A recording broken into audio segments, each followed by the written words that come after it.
Bahkan juga wa alihim, keluarga para nabi. Keluarga ini yang dimaksud apa? Kerabat mereka yang mukmin, kerabat mereka yang mukmin. Kalau yang bukan mukmin, ya tentu tidak termasuk sebagai alun nabi, itu tidak termasuk. Misalnya bapaknya Nabi Ibrahim, Azar, ya nggak masuk didoakan dengan sholawat dan salam. Misalnya istrinya Nabi Nuh, istrinya Nabi Lot, itu juga tidak masuk wa alihim. Putranya Nabi Nuh, Kan'an, juga tidak masuk sebagai wa alihim. Nah, yang dimaksud di sini adalah wa alihim, kerabat dari para nabi yang mukmin.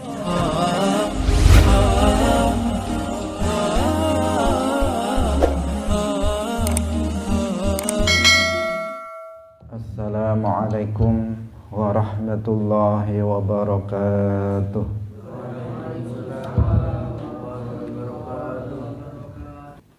Abda'u bismillahirrahmani wa birrahimi daimil ihsani falhamdulillahil qadimil awwali wal akhiril baqi bila tahawuli summa salatu wassalamu sarmada ala nabiyyi khairi man qad wahada wa alihi wa sahbihi wa man tabi' sabila dinil haqqi ghaira mubtadi' wa ba'du fa'lam bi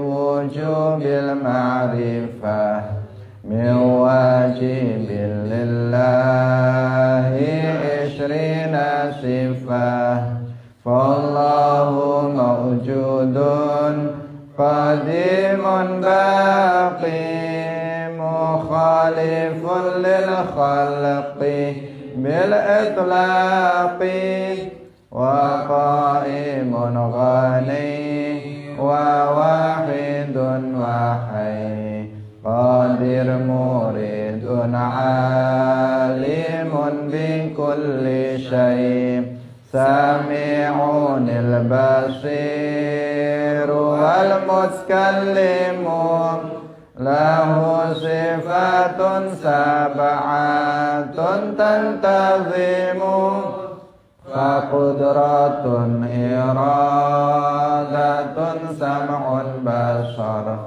hayatunil ilmu kalamun istamar wa jaizun bi fadlihi wa adlihi tarkun li kulli mumkinin ka fi'lihi arsala anbiya dhawi faqala bisidqi wa tablighi wal amanah wa jaizun fi haqqihim min aradi bi khairi naqsin ka khafifil maradi ismatuhum kasairil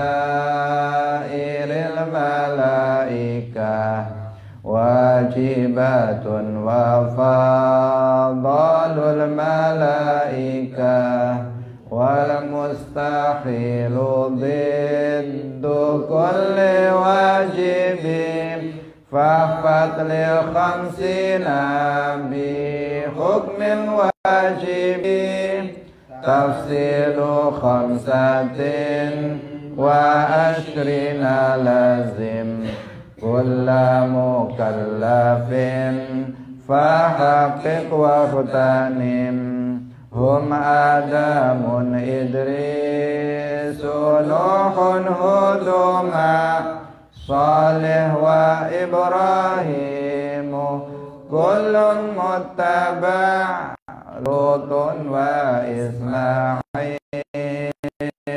Ishaqun kadza Yaqubu Yusufun wa Ayyubu ihtada Syu'aibu Harunu wa Musa wal Yasa' Dzulkifli Dawudu Sulaiman uttaba' Ilyasu Yunus Zakaria Yahya Isa wa Taha Khatimun Tahayya Alaihimus salatu wassalamu wa alihim madamatil ayyamu.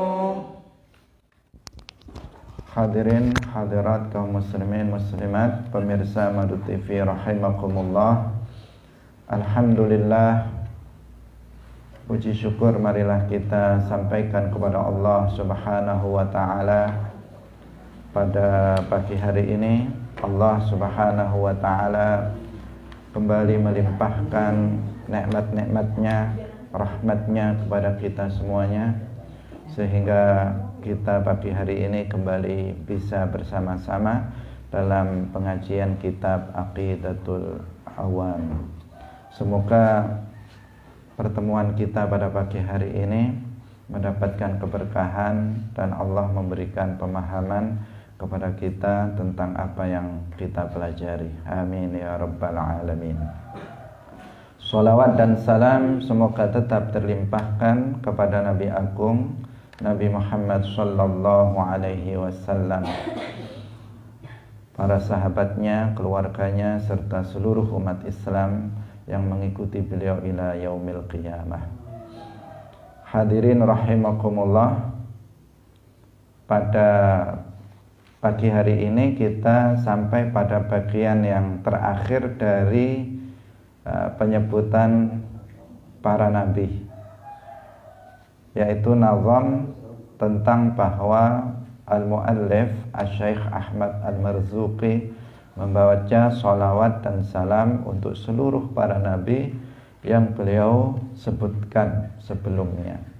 Mari kita ikhlaskan niat kita lillahi ta'ala dalam menghadiri majelis ini. Qala al-muallif rahimahullahu ta'ala alaihimus salatu wassalamu wa alihim madamatil ayyamu. Alaihim iku muka tetep ing atase para nabi mulai Adam sampai Nabi Muhammad as-salatu utawi sholawat ta'zim, as-salatu utawi pengagungan, tambahi pengagungan, wassalamu lan keselamatan, keamanan, wa alihim lan muka tetep ing atase keluargane para nabi. Madamatil ayyamu, selagine ana apa al ayyamu pira-pira dina, maksudnya selawase. Hadirin hadirat rahimakumullah.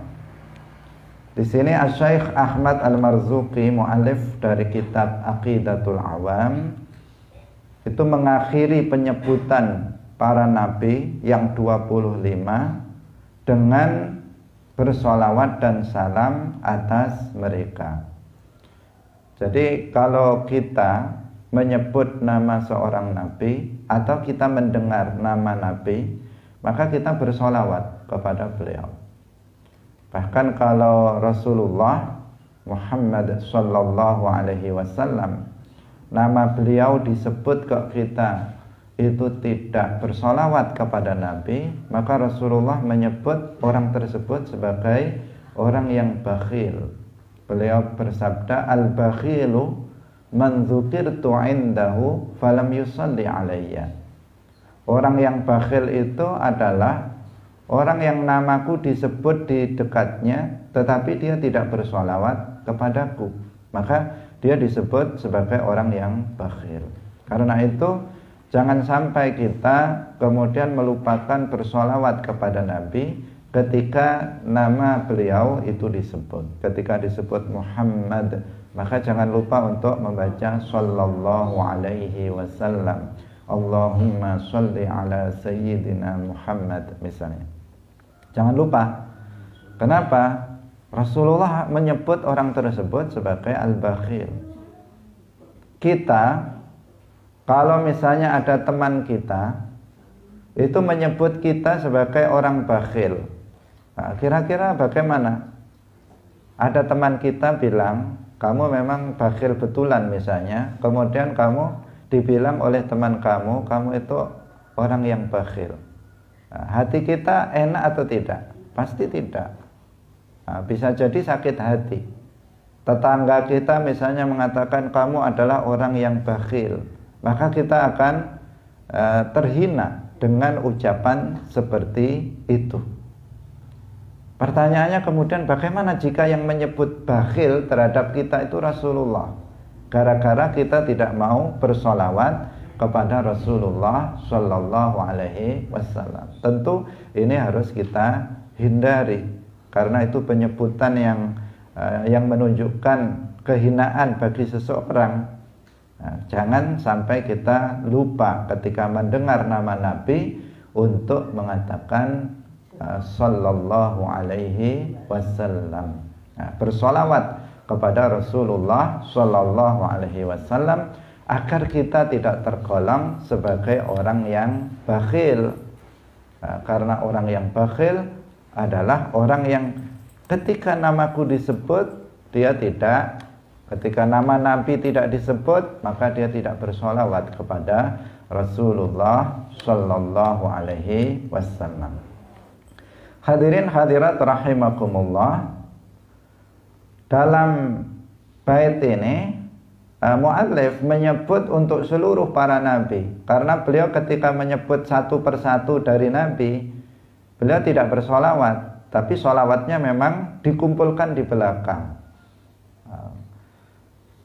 Karena apa? Beliau memang menyebutnya hanya beberapa nazam saja. Di sini ada berapa? 4 nazam untuk 25 nabi. Kemudian baru beliau bersolawat untuk seluruh para nabi. Alaihimus salatu wassalamu. Alaihim itu kepada seluruh para nabi, mulai dari Nabi Adam sampai dengan Nabi Muhammad sallallahu alaihi wasallam. Kalau kita menyebut setiap nabi, hendaknya kita membaca sholawat dan salam kepada mereka. Adam alaihi salam, misalnya Idris alaihi salam, Nuh alaihi salam, Musa alaihi salam, Ibrahim alaihi salam, Isa alaihi salam, dan seterusnya. Nah, itu apa namanya? Bukan hanya kepada Nabi Muhammad saja, tetapi ketika nabi-nabi sebelumnya itu disebut, hendaknya kita juga bersolawat dan salam kepada mereka. Nah, di sini perkataan dari muallif alaihimus salatu wassalam ini menunjukkan apa? Bahwa bersolawat kepada para nabi itu, meskipun dia bukan Nabi Muhammad, itu boleh dengan lafaz sallallahu alaihi wasallam. Nah, karena di sini muallif menyebutnya alaihimus salatu wassalam. Bukan hanya alaihimus salam, tetapi alaihimus salatu wassalam. Salawat dan salam semoga tetap untuk seluruh para nabi. Sama artinya dengan sallallahu alaihi wasallam. Nah, ini perlu kita perhatikan, karena apa? Sebagian itu janggal kalau misalnya disebut Adam sallallahu alaihi wasallam, Musa sallallahu alaihi wasallam, Ibrahim sallallahu alaihi wasallam. Itu sebagian orang janggal karena nggak biasa. Yang umum orang kalau menyebut Adam alaihi salam, Musa alaihi salam, Isa alaihi salam, Muhammad sallallahu alaihi wasallam. Nah, biasanya seperti itu. Sehingga kalau kita menyebut Musa sallallahu alaihi wasallam, sebagian orang janggal di telinganya karena apa? Tidak biasa. Tetapi apakah itu boleh? Jawabannya boleh. Boleh. Mu'allif di sini dalam Aqidatul Awam juga menyebut itu alaihimus salatu wassalam. Artinya sama sallallahu alaihi wasallam, sama. Jadi kalau Nabi Musa sallallahu alaihi wasallam itu tidak masalah. Nah, sebagian itu menggunakan dasar karena ayatnya itu ketika Nabi Muhammad itu dikatakan dalam Al-Qur'an, innallaha wa malaikatahu yusalluna 'alan nabi ya ayyuhalladzina amanu sallu 'alaihi wa sallimu taslima. Berdasarkan ayat ini mereka beranggapan bahwa sholawat dan salam yang di situ sallu kemudian wa sallu 'alaihi wa sallimu, sholawat dan salam itu untuk Nabi Muhammad. Kalau untuk selain Nabi Muhammad hanya salam saja, tidak sholawat. Nah ini tidak tepat. Meskipun kalau kita mengatakan Musa alaihi salam ya juga betul. Bahkan kalau kita mengatakan Muhammad alaihi salam juga tidak masalah, karena itu adalah doa. Itu adalah doa. Hadirin hadirat rahimakumullah. Para ulama dalam kitab-kitab mereka juga sering menyebut menyebut selain Nabi Muhammad dengan sholawat sallallahu alaihi wasallam. Bisa dilihat dalam kitab-kitab para ulama. Meskipun yang sering memang kalau Nabi Muhammad biasanya memakai sallallahu alaihi wasallam. Kalau selain Nabi Muhammad itu alaihi salam. Itu yang sering diucapkan dan kaprah umum diucapkan itu seperti itu. Dan kalau itu misalnya tidak dirubah juga tidak masalah. Tetapi yang penting untuk kita perhatikan, jangan kemudian mengatakan nggak boleh kalau selain Nabi Muhammad menjadi sallallahu alaihi wasallam, itu nggak boleh. Tapi kalau kita mau tetap, misalnya kalau selain Nabi Muhammad kita mengatakan alaihi salam, kalau Nabi Muhammad kita bilang sallallahu alaihi wasallam, ya boleh-boleh saja. Tapi jangan kemudian meyakini kalau kita membaca Musa sallallahu alaihi wasallam itu tidak boleh. Karena apa? Itu boleh. Nah, itu boleh. Mu'allif di sini dalam kitab Aqidatul Awam, sholawatnya juga sholawat dan salam untuk seluruh para nabi. Bahkan juga wa alihim, keluarga para nabi. Keluarga ini yang dimaksud apa? Kerabat mereka yang mukmin, kerabat mereka yang mukmin. Kalau yang bukan mukmin ya tentu tidak termasuk sebagai alun nabi, itu tidak termasuk. Misalnya bapaknya Nabi Ibrahim, Azar, ya nggak masuk didoakan dengan sholawat dan salam. Misalnya istrinya Nabi Nuh, istrinya Nabi Lot, itu juga tidak masuk wa alihim. Putranya Nabi Nuh, Kan'an, juga tidak masuk sebagai wa alihim. Nah, yang dimaksud di sini adalah wa alihim, kerabat dari para nabi yang mukmin. Madamatil ayyamu, artinya selama hari ini masih ada, artinya sampai nanti pada hari kiamat, sholawat dan salam semoga tetap kepada seluruh para nabi. Hadirin hadirat rahimakumullah, telah kita jelaskan di awal dalam muqaddimah kitab ini tentang makna sholawat dan salam. Kalau kita membaca sholawat kepada Nabi, kita ulang sedikit, sekilas. Ketika kita membaca sholawat kepada Nabi, itu artinya kita meminta kepada Allah Subhanahu wa Ta'ala ayyazida sayyidana Muhammad syarafan wa ta'ziman. kita meminta kepada Allah agar ditambahkan kemuliaan dan keagungan untuk Nabi Muhammad. Itu kalau sholawat untuk Nabi Muhammad. Kalau untuk para nabi berarti kita meminta kepada Allah agar Allah menambahkan keagungan kemuliaan untuk seluruh para nabi. Seperti yang kita sampaikan sebelumnya, makhluk paling mulia itu para nabi. Wa kullan faddalna 'alal 'alamin.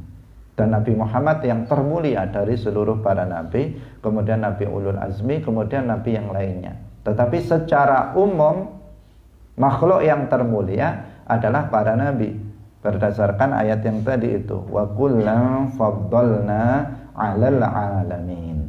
Nah, ketika kita bersolawat untuk para nabi, artinya kita berdoa kepada Allah agar Allah menambahkan kemuliaan dari para nabi.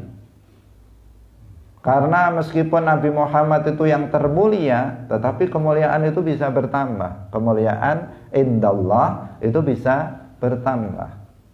Sehingga ketika kita bersolawat kepada nabi dan para nabi lainnya, maka kita meminta kepada Allah agar Allah menambahkan keagungan, kemuliaan untuk Nabi Muhammad dan para nabi yang lainnya sebelum Nabi Muhammad sallallahu alaihi wasallam.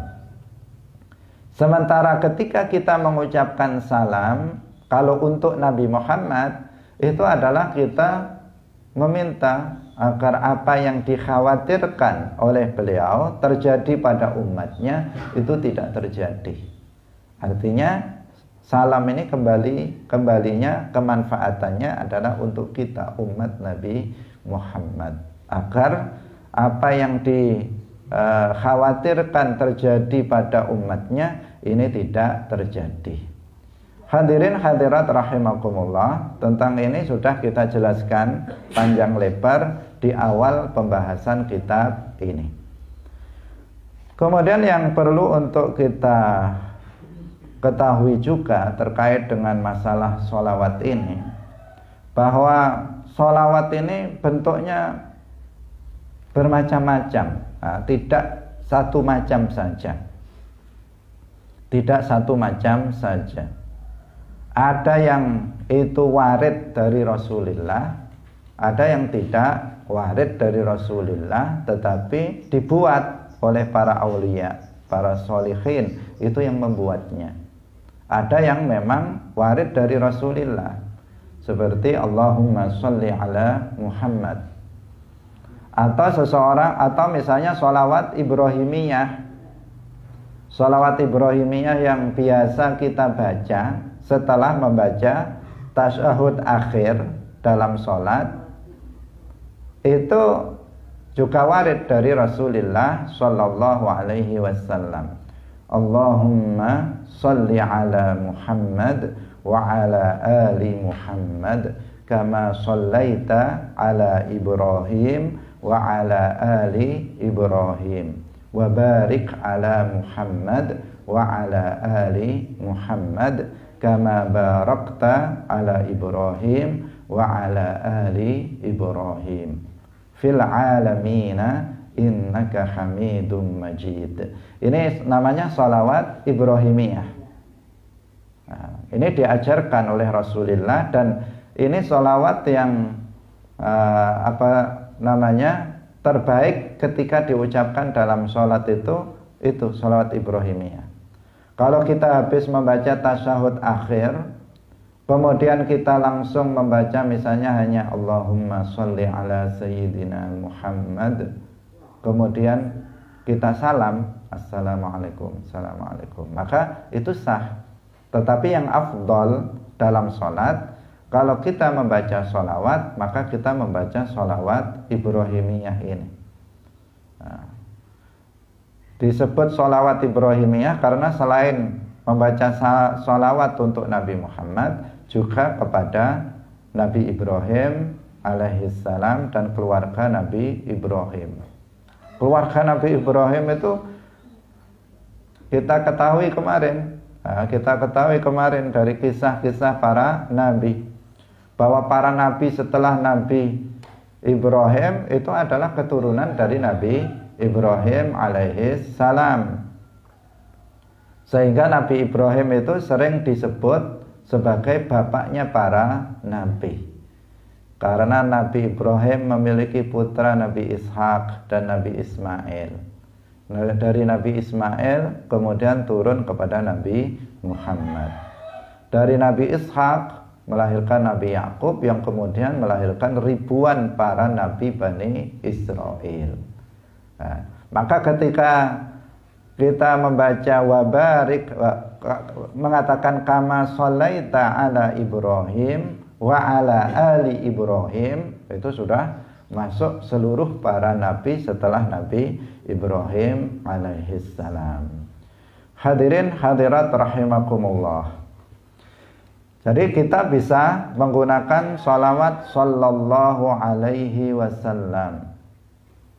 Nah, seperti kalau kita mendengar nama Nabi, nah, kita pakai dhamir di situ alaihi karena sebelumnya memang sudah disebutkan.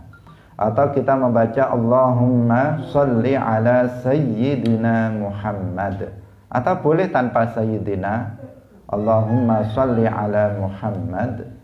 Itu yang warid. Kalau ditambah Sayyidina juga tidak ada masalah, seperti yang sudah kita sebutkan baik di dalam sholat maupun di luar sholat. Atau kita membaca Allahumma sholli wa sallim ala Sayyidina Muhammad. Sholli wa sallim ala Sayyidina Muhammad. Atau wasalimnya ditaruh di akhir, Allahumma sholli ala Sayyidina Muhammad wa sallim. Ini biasa orang menyebutnya sebagai sholawat ringin agung. Nah, sholawat ringin agung karena Mbah Nawawi itu yang diajarkan sholawat ini. Nah, kalau ada santri ringin agung kok tidak paham dengan sholawat ini, berarti tidak memperhatikan. Pasti, nah, pasti kalau santri ringin agung itu tahu sholawat ini. Nah, karena dibaca setiap hari dibaca. Dalam kondisi apapun juga dibaca. Allahumma sholli ala sayyidina Muhammad wa sallim. Allahumma sholli ala sayyidina Muhammad wa sallim. Itu. Atau sallallahu ala Muhammad. Nah, ini kalau ini biasanya sholawat dibaca Sumber Sari. Sumber Sari Lirboyo itu kalau baca sholawatnya yang disukai sallallahu ala Muhammad, sallallahu ala Muhammad, sallallahu ala Muhammad, dibaca ini. Jadi ada khas-khas sendiri. Nah, mana yang mau kita baca terserah. Kita boleh saja memakai sholawat yang disebut sholat ringin agung atau sholawat Sumber Sari, sholawat Lirboyo. Maksudnya bukan namanya, itu karena dinisbatkan sering dibaca di sana. Nah, ini kita boleh pilih untuk membaca sholawat-sholawat ini. Mana biasanya kalau wiritan untuk sholawat yang banyak ya pakai yang pendek. Allahumma sholli ala sayyidina Muhammad wa sallim. Allahumma sholli ala Muhammad wa sallim. Sallallahu alaihi wasallam. Sallallahu ala Muhammad, sallallahu ala Muhammad, dan seterusnya. Itu kita memang dianjurkan untuk membaca sholawat sebanyak-banyaknya. Sebagaimana tadi kita baca ayatnya, Allah berfirman, ya ayyuhalladzina amanu sallu alaihi wa sallimu taslima. Kita diperintahkan untuk bersolawat dan salam kepada Nabi. Itu boleh kita baca ya, kapanpun. Artinya apakah artinya ya selain misalnya seseorang dalam kondisi misalnya di WC dan seterusnya. Tetapi kita diperintahkan untuk memperbanyak sholawat sebanyak-banyaknya ketika kita habis sholat, ketika kita sedang santai, dalam keadaan duduk, berdiri. Ini bagian dari zikir sholawat yang diajarkan oleh Rasulullah Shallallahu Alaihi Wasallam, diperintahkan oleh Allah kita untuk bersholawat. Itu sebanyak-banyaknya. Kita membacanya, bahkan sebelum doa adabnya kita juga membaca sholawat, yaitu setelah membaca hamdalah. dalam khutbah itu juga merupakan apa? Sholawat itu juga bahkan wajib dalam khutbah, termasuk rukun khutbah. Kemudian dalam sholat juga rukun sholat, membaca sholawat. Di luar hal-hal yang diwajibkan, itu sholawat itu diperintahkan kita untuk, disunnahkan kita untuk memperbanyak dalam membacanya. Hadirin hadirat rahimakumullah. Jadi jangan termasuk di sini apa? Ketika seseorang setelah azan, tradisi di kita, di orang-orang NU ini biasanya apa? Kalau habis azan kemudian pujian. Pujian itu isinya sholawat. Meskipun terkadang sudah berubah, bukan sholawat, terkadang doa. Ya, bukan berubah, memang pujian itu ada kalanya isinya sholawat, ada kalanya isinya doa, ada kadang pelajaran juga, ada pelajaran juga ketika dikatakan mereka rukun Islam itu ada 5 tombo ati, iku 5, itu kan pelajaran itu. Ada kalanya juga pelajaran. Jadi pujian masih memberi pelajaran. Itu sayangnya nggak didengarkan sama orang-orang yang mendengar, nggak diperhatikan. Padahal itu pelajaran. Tetapi pada umumnya berisi sholawat, meskipun ada pelajarannya, tetapi ada sholawatnya dulu, ada sholawat. Nah, kalau di Timur Tengah itu biasanya sholawat setelah membaca azan, itu setelah azan kemudian bersolawat, bersolawat kepada Nabi. Nah, ini perbuatan yang seperti ini itu dibid'ahkan oleh kelompok Wahabi. Dianggap sebagai bid'ah yang sesat. Dianggap sebagai bid'ah yang sesat, tidak pernah dilakukan oleh Nabi. Maka setiap bid'ah menurut mereka itu sesat. Masalah bid'ah sudah kita sampaikan, bahwa Nabi sendiri membagi bid'ah itu menjadi 2, bid'ah hasanah dan bid'ah sayyi'ah. Seperti kemarin ketika kita menjelaskan tentang Nabi Isa, pengikut Nabi Isa yang membuat rahbaniyah, itu dalilnya kita sebutkan di sana, bahwa bid'ah ada 2, hasanah dan sayyi'ah. Jika bid'ah sesuatu yang enggak ada nasnya dalam Al-Quran dan hadis, itu sesuai dengan Al-Quran dan hadis, enggak ada tapi sesuai, enggak bertentangan, maka itu namanya bid'ah hasanah. Tetapi jika bid'ah itu bertentangan dengan Al-Quran dan hadis, maka itu namanya bid'ah sayyi'ah. Nah, ini sudah kita bahas sebelumnya. Nah, ketika kita membaca sholawat, itu ada dasarnya. Di antaranya apa? Bahwa dalam azan itu ada apa? Ada sebutan menyebut nama Nabi Muhammad. Wa asyhadu anna Muhammadar Rasulullah. Itu kan apa? Itu kan menyebut nama Nabi Muhammad. Kalau kemudian setelah selesai azan seseorang membaca sholawat, nah itu karena memang tadi disebut nama Nabi Muhammad. Dan tadi sudah kita sebutkan, al-bakhilu man dzukirtu indahu falam yusalli alayya. Kalau nggak bersolawat disebut bakhil oleh Rasulullah. Maka bersolawat setelah azan. Kemudian ada hadis juga yang mengatakan, idza sami'tumul muadzin faqulu kama yaqul, tsumma shallu alaihi. Nah, jika kamu mendengar suara orang yang azan, ada orang yang azan, maka kamu berkatalah seperti yang dia katakan. Kalau dia mengatakan Allahu Akbar, katakan Allahu Akbar, Allahu Akbar. Ikuti di belakangnya. Kalau dia membaca asyhadu an la ilaha illallah, ikuti membaca yang sama dengan yang dia baca, asyhadu an la ilaha illallah, dan seterusnya. Nah, ini apa? Kemudian Rasulullah di penghujung hadis itu mengatakan summa shollu alaihi. Kemudian bersolawatlah kepada Nabi Muhammad. Jadi setelah azan kemudian membaca solawat, berarti ada dasarnya. Ini dalam hadis Rasulullah Shallallahu Alaihi Wasallam. Tidak benar jika dikatakan oleh orang Wahabi bahwa itu nggak ada dasarnya. Ada dasarnya hadis dari Rasulullah Shallallahu Alaihi Wasallam. Idza sami'tumul mu'adzina faqulu kama yaqulu, thumma sallu alaihi. Jadi artinya diperintahkan seseorang untuk bersolawat kepada Nabi Muhammad Sallallahu Alaihi Wasallam setelah azan. Maka menjadi tradisi dari Ahlus Sunnah wal Jamaah untuk bersolawat kepada Nabi Muhammad Sallallahu Alaihi Wasallam setelah azan. Nah, kapanpun.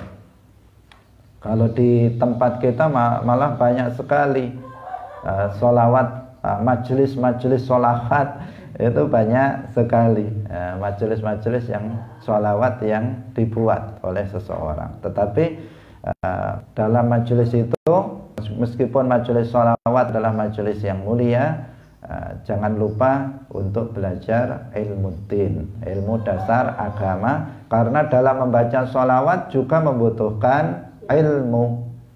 Dalam membaca sholawat juga membutuhkan ilmu. Kalau seseorang membaca sholawat tetapi tidak benar dalam membacanya, maka bukan pahala nanti yang didapatkan, tetapi justru dosa.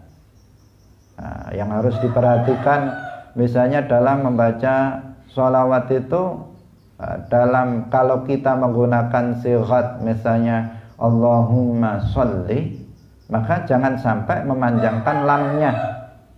Lamnya jangan dipanjangkan. Sebagian orang dengan alasan lagu, padahal lagu itu ya tergantung kita yang mengaturnya. Bisa diatur mana yang panjang, mana yang pendek. Tetapi dengan alasan lagu, sebagian orang kemudian li-nya itu dipanjangkan, sehingga dia mengatakan Allahumma sholli ala sayyidina Muhammad. Itu nggak boleh, itu keliru, dan kelirunya fatal. Kenapa? Dalam bahasa Arab sholli dengan sholli itu berbeda. Kalau ditambah dengan ya, maka itu khitabnya kepada perempuan. Seperti kalau kita mengatakan kepada laki-laki untuk makan, kita mengatakan kul ya Ahmad, kul. Kalau kepada Fatimah, maka ya Fatimah kuli, ada yaknya di belakangnya. Nah, maka sholli dan sholli itu beda maknanya. Sholli itu khitabnya kepada perempuan. Seakan-akan kalau seseorang itu membacanya dengan sholli, dia menganggap bahwa Allah itu perempuan, karena ini ditujukan kepada Allah Subhanahu wa ta'ala, doa kepada Allah Subhanahu wa ta'ala. Dhamir untuk Allah itu menggunakan dhamir muzakkar, tetapi tidak menunjukkan bahwa Allah itu laki-laki, karena Allah bukan laki-laki, bukan perempuan. Allah bukan makhluk, bukan seperti halnya manusia atau makhluk-makhluk yang lainnya. Nah, karena itu harus hati-hati dalam membacanya, dalam membaca sholawat. Lagu dilakukan boleh, tetapi jangan sampai lagu itu merusak tata cara dalam membaca sholawat. Hadirin hadirat kaum muslimin muslimat, pemirsa Madu TV rahimakumullah. Kemudian sholawat itu selain yang warid dari Rasulullah Shallallahu Alaihi Wasallam, artinya yang selain yang diajarkan oleh Rasulullah, juga ada sholawat-sholawat lain yang itu dirangkai atau disusun oleh para ulama, disusun oleh para aulia, disusun oleh para sholihin. Misalnya kita mengenal ada sholawat Badar, kita mengenal ada sholawat Nariyah, kita mengenal ada sholawat tibbil qulub. Kita mengenal ada sholawat munjiyah. Kita mengenal ada sholawat al-fatih. Bahkan ada sholawat asghil, yang belakangan ini masyhur dibaca oleh Nahdliyin. Nah, ini apa? Ini sholawat-sholawat, jenis-jenis sholawat. Nah, ini boleh juga dibaca sholawat-sholawat seperti ini. Nah, ketika yang sangat populer di kalangan kita warga NU itu adalah sholawat badar.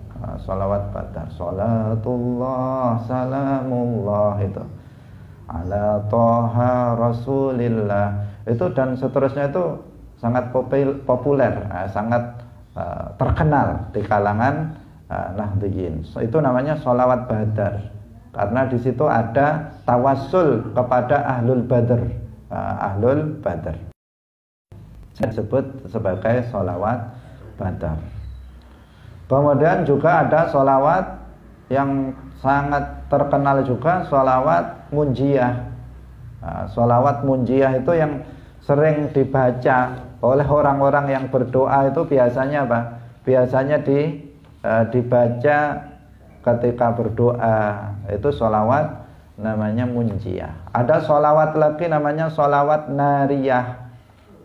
Nariyah ini bahkan ada narian itu, ada majelis sholawat namanya majelis sholawat nariyah, dibaca 4.444 kali jika punya hajat dan sebagainya. Ini juga ada sholawat nariyah. Kemudian ada sholawat al-fatih. Belakangan ini yang sering kita amalkan karena banyak musibah, banyak wabah, maka kita membaca sholawat tibbil qulub. Tibbil qulub, Allahumma sholli ala sayyidina Muhammad tibbil qulubi wa dawaiha wa afiyatil abdani wa shifaiha wa nuril absari wa diyaiha wa ala alihi wa sahbihi wasallim. Jadi ini macam-macam sholawat. Ini yang buat ini bukan berasal dari Nabi, yang membuat adalah para ulama, yang membuat adalah para sholihin, dan itu boleh untuk diamalkan selama di dalamnya tidak mengandung unsur yang menyimpang dari syariat, yang menyimpang dari akidah Islam, maka tidak masalah. Dan sholawat-sholawat yang tadi kita sebut itu nggak ada penyimpangannya. Tetapi kalau orang Wahabi ini lain lagi. Orang Wahabi menyebut sholawat nariyah itu sebagai sholawat syirik. Sholawat tapi sholawat syirik. Mereka menyebutnya seperti itu. Sholawat munjiyah itu disebut sebagai sholawat syirik oleh orang Wahabi. Kita mengamalkannya, kemudian dianggap itu sebagai sholawat syirik oleh orang Wahabi. Sehingga orang Wahabi itu menyebut NU itu sebagai sarangnya syirik dan sarangnya bid'ah. Mereka menyebutnya seperti itu karena sering sholawat nariyah, sholawat munjiyah dan seterusnya yang menurut mereka itu mereka anggap sebagai sebuah kesyirikan. Padahal itu dibuat oleh para ulama, para sholihin, para aulia. Kenapa orang Wahabi itu menyebut bahwa sholawat ini sebagai sholawat syirik? Karena dalam sholawat itu terdapat tawassul. Nah, ini masalahnya. Masalahnya ada tawassul. Yang orang-orang Wahabi itu berbeda dengan kita tentang masalah tawassul. Kita sebutkan sebelumnya bahwa tawassul itu boleh bahkan diajarkan oleh Rasulullah Shallallahu Alaihi Wasallam. Dalam pertemuan sebelumnya sudah kita sebutkan. Di antara dalilnya bahwa suatu ketika ada sahabat yang buta datang kepada Rasulullah minta untuk didoakan. Tetapi kemudian Rasulullah tidak langsung mendoakannya, tetapi memberikan amalan kepada orang buta tersebut. Disuruh wudhu, kemudian disuruh untuk sholat 2 rakaat, kemudian membaca doa yang isinya itu adalah tawassul. Allahumma inni as'aluka wa atawajjahu ilaika binabiyyina Muhammadin nabiyyir rahmah ya Muhammad inni atawajjahu bika ila rabbi fi hajati lituqdali. Nah, diajarkan doa ini tawassul, dikatakan ini as'aluka wa atawajjahu ilaika binabiyyina Muhammadin. Itu sudah tawassul namanya, binabiyyina Muhammadin. Sudah begitu ada nidak lagi, ya Muhammad. Ada panggilan kepada Nabi Muhammad dalam doanya. Ini namanya tawassul plus istighosah, ada di dalam bacaan tawassul yang diajarkan oleh Rasulullah Shallallahu Alaihi Wasallam. Ini ada diriwayatkan oleh Al-Imam At-Tabarani dalam Al-Mu'jamul Kabir dan Al-Mu'jamus Shaghir. Itu diriwayatkan di sana. Nah, jadi tawassul itu boleh. Nah, orang Wahabi menganggap tawassul itu tawassul dengan Nabi, mereka menganggap tawassul itu berarti ibadah kepada Nabi.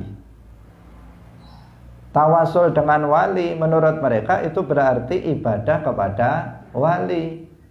Dan ibadah kepada selain Allah itu syirik. Maka mereka menganggap kita yang membaca sholawat nariyah, ini sholawat munjiyah, atau kita bertawassul itu sebagai musyrik karena itu.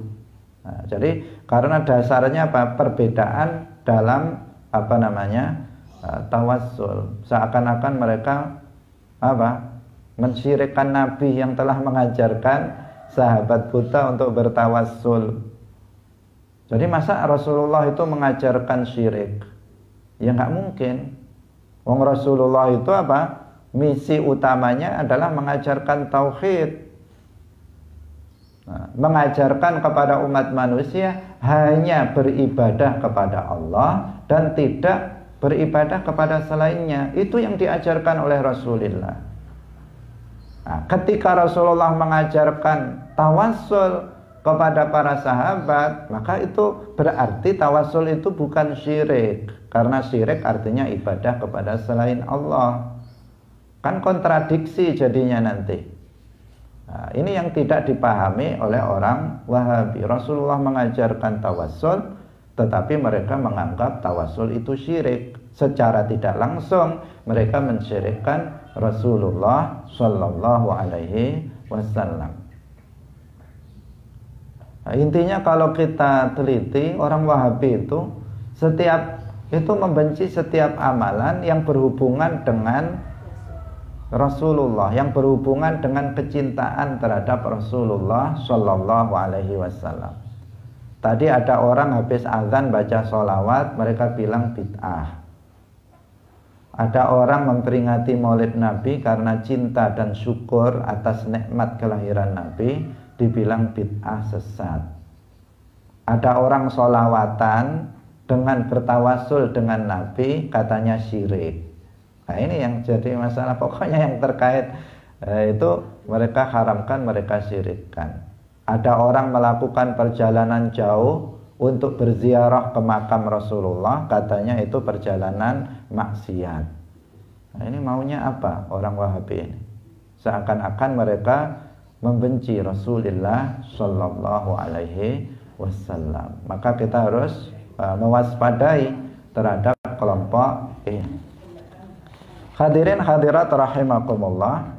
Jadi dalam sholawat nariyah itu kan ada bunyi begini, Allahumma sholli ala sayyidina Muhammad.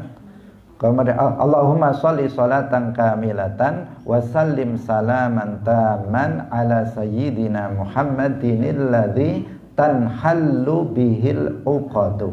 Nah, di sini tawasulnya tanhallu bihil uqadu wa tanfariju bihil qurabu wa tuqadha bihil hawaiju wa tunalu bihir raghaibu wa husnul khawatimi wa yustasqal ghamamu. Nah, di sini ada kata-kata tanhallu bihil uqad, dengan Nabi Muhammad. Bihi itu dengan Nabi Muhammad. ikatan-ikatan itu akan terlepas. Nah, ikatan-ikatan itu akan terlepas dengan sebab Nabi Muhammad, maka kesedihan-kesedihan itu akan hilang. Dengan Nabi Muhammad, maka hajat-hajat akan terkabul. Nah, disinilah yang disebut tawasul, yang oleh orang Wahabi dianggap sebagai syirik. Tawasul itu bukan ibadah kepada Nabi, bukan. Tawasul itu kemarin kita sebutkan berdoa kepada Allah untuk meminta kemanfaatan atau dijauhkan dari madarat dengan menyebut nama Nabi. Talabu husuli manfaatin awin difa'i madarratin bidzikrismi nabiyyin awwaliyyin ikraman lil mutawassal bihi. Jadi tujuan menyebutkannya itu adalah untuk memuliakan nabi atau wali itu disebut dalam doanya kepada Allah. Nah, jadi di sini sama sekali nggak ada apa? Nggak ada unsur ibadah kepada selain Allah. Tawassul itu bukan ibadah yang apabila seseorang melakukannya maka menjadi musyrik, tidak. Hadirin hadirat rahimakumullah. Ini harus kita waspadai. Dalam sholawat munjiat itu juga ada Allahumma sholli ala sayyidina Muhammad sholatan tunjina biha min jami'il ahwali wal afat wa taqdi lana biha jami'al hajat wa tutahhiruna biha min jami'is sayyi'at wa tarfa'una biha indaka a'lad darajat wa tuballighuna biha aqsal ghayat min jami'il khairati fil hayati wa ba'dal mamat. Jadi itu ada unsur tawasulnya di situ. Inilah yang membuat membuat orang Wahabi itu panas mendengarnya karena menganggap bahwa itu ada tawasulnya dan tawasul itu sebagai sebuah kesyirikan. Nah, karena itu kita harus waspada terhadap kelompok ini, selain bahwa akidah mereka dalam prinsip akidah itu juga menyimpang. Hadirin rahimakumullah, demikian pengajian kita pada pagi hari ini. Semoga bermanfaat bagi kita. Insya Allah mulai besok kita sudah masuk dalam pembahasan yang baru, yaitu tentang malaikat, al-iman bimalaikatillah. Besok kita menambah bacaan nazoman di awal pertemuan dengan 10 nazom berikutnya. Semoga bermanfaat. Barakallahu fikum. Wallahul muwaffiq ila aqwamit thoriq. Wassalamualaikum warahmatullahi wabarakatuh.